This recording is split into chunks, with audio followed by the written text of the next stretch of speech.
Bonjour, c'est Danny Boone et vous regardez Rive 54. Bonjour, c'est Danny Boone et vous regardez Rive 54. De l'autre, Bonjour, c'est Gérard Rive Jugnot, vous regardez Rive 54. Jean Dujardin pour Rive 54. Rive 54. C'est Rive 54. C'est Rive. Ou 45. You Jake Sully? I'd like to talk to you about a fresh start on a new world. You'd be making a difference.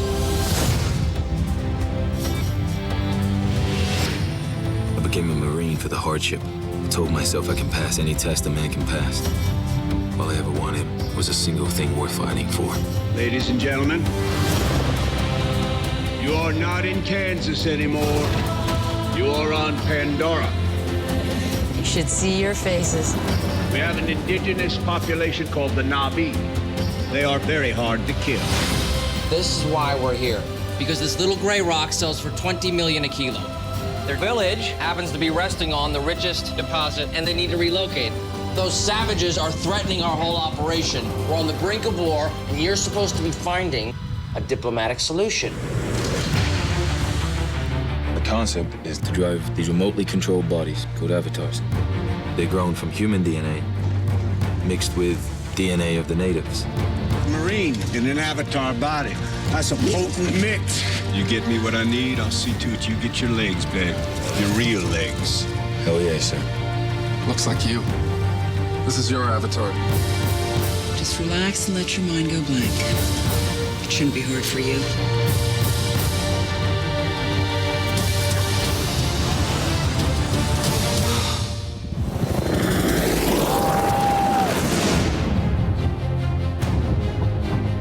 Jake, it's real simple. I want you to learn from the inside. I want you to gain their trust. You should not be here. Go back. All this is your fault. I need your help.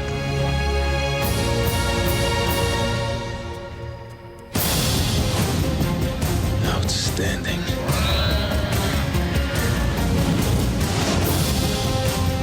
Haven't gotten lost in the woods, have you? Did you forget what team you're playing for? Strong prey on the weak, and nobody does a thing. You've got 1 hour. You knew this would happen? Everything changed. Jake, it's crazy here. Horich is rolling and there's no stopping him. We're going up against gunships with bows and arrows. Well, I guess we better stop him.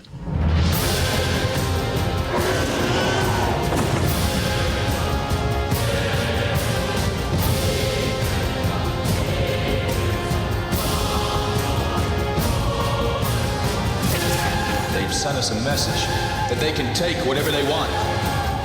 But we will send them a message that this is our land.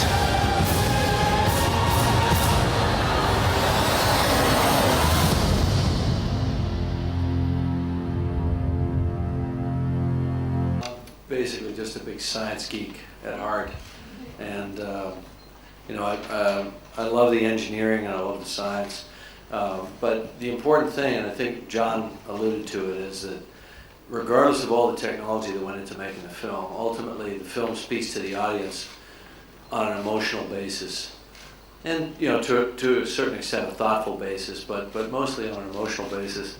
And so regardless of all the technology we used to make the movie, it was really important to make sure that what our actors were doing up on the screen didn't get lost in all that. And I think that's the biggest challenge in making this type of picture. It's a big, complicated picture, a lot of visual effects, a lot of technical production. And fortunately, as the writer, I feel strongly about the characters. I love it when the casting comes together and I get, great people around me to make the film with. And to me, that's the sacred part of the film production process. Well, I spent some time with Jim's brother, who's a former Marine, because I thought it was essential to kind of spend some time with those men and just give me a grounding. And then out of that, I kind of went, well, how do I find a way in? Because each man was individual to their own cause. And I looked at I looked at the movie, and the movie's about opening your eyes up to another world, and And Jake reminded me a lot of my nephew, who's 9 years old, who opens his eyes up to this world all the time. And Jake has a cheekiness. My nephew has a cheekiness. Jake is fearless, same as my nephew or any 9-year-old, and they have a courage. And you know, to me, that gave me a good grounding, and also that, you know, if children or the children in all of us go and see this movie, then they have a hero to hang their hat on. That's how I approach Jake.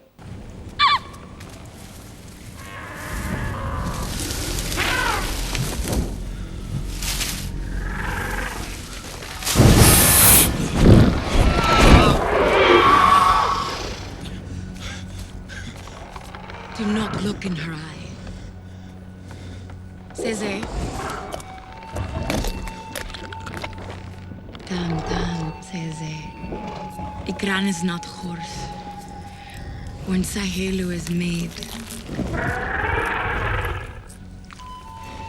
Ikran will fly with only one hunter in the whole life.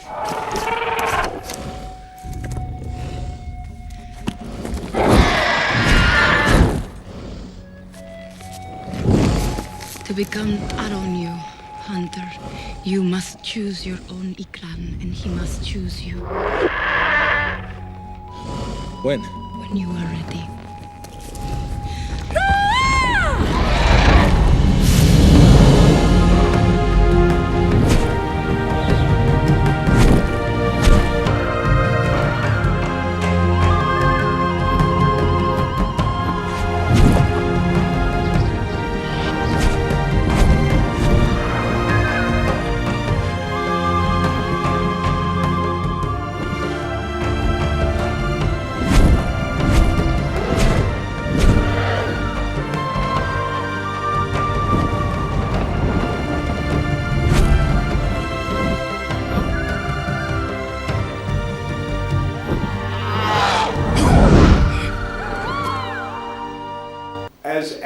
As troubled and as difficult as Quaritch is, it's very, very clear to me that Jim has a profound respect and admiration for the military way of life. And Quaritch, in so many ways, is a real combination of admirable qualities. There's tremendous integrity, the way he goes about his job. He has a paternal sense of protecting. He takes each breach of security in a very, very personal way.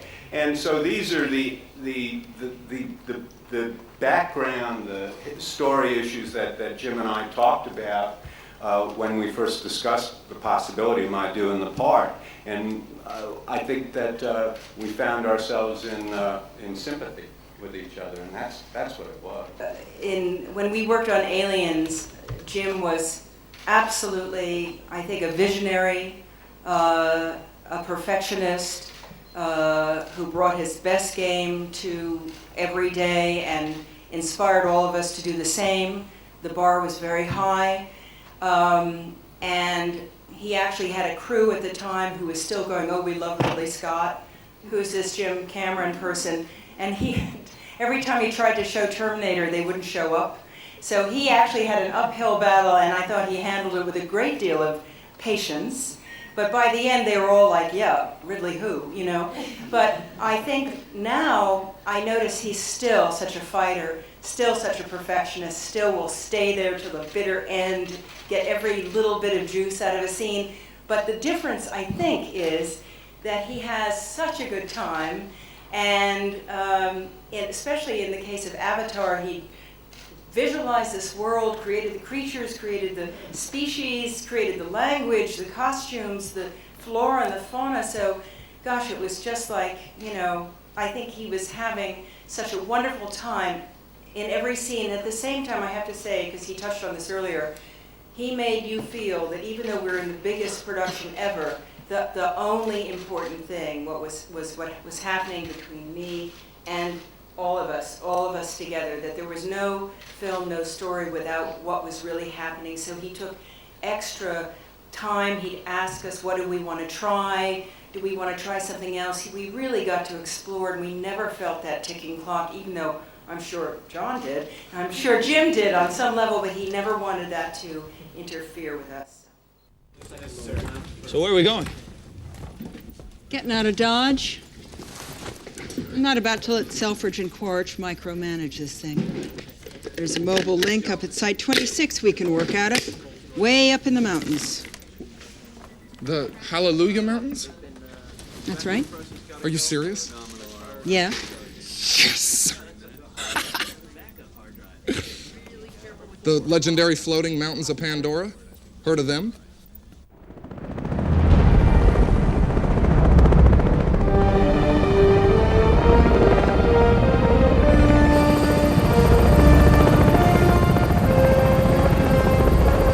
We're getting close. Yeah, look at my instruments. Yep, we're in the flux vortex. VFR from here on. What's VFR? Means you gotta see where you're going. Can't see anything. Exactly.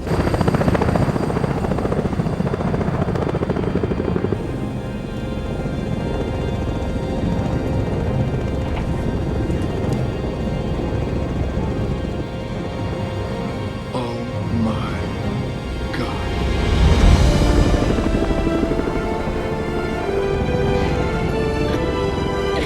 You should see your faces.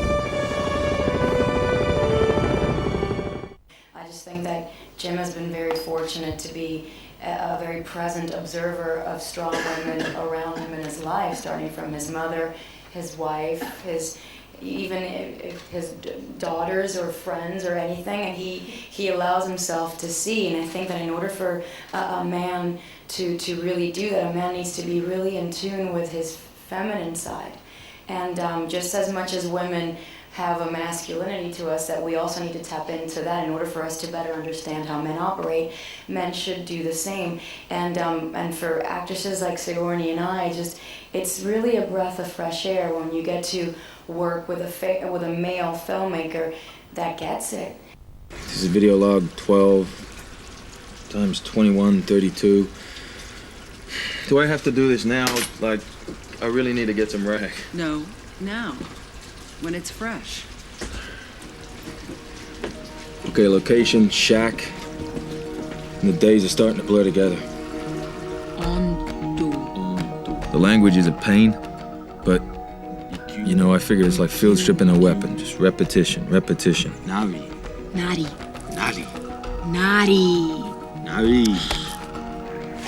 Only oil stronger. Neytiri calls me scoundrel. It means moron. This is a very important part of it. Norm's attitude has improved lately.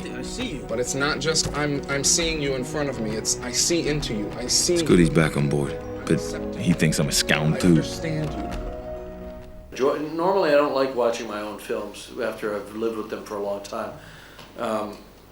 It was interesting because I had my cast sitting with me for the screening, and their joy in watching the film made me feel joyous. And they were whooping and hollering, and Sigourney regressed to being a 10-year-old yelling. And I'm from New York. she would have been right at home in a 42nd Street theater. And no, it was good. It was the first time I watched the film where I couldn't change anything because it was done. It was already being shipped out all around the world, and there was a great sense of relief and a sense of relief that it worked and that you could watch a 2-hour and 40-minute film in 3D and not even be aware of it, which I had always hoped would be the case, but didn't know for sure until about 6 days ago or 5 days ago. Yeah.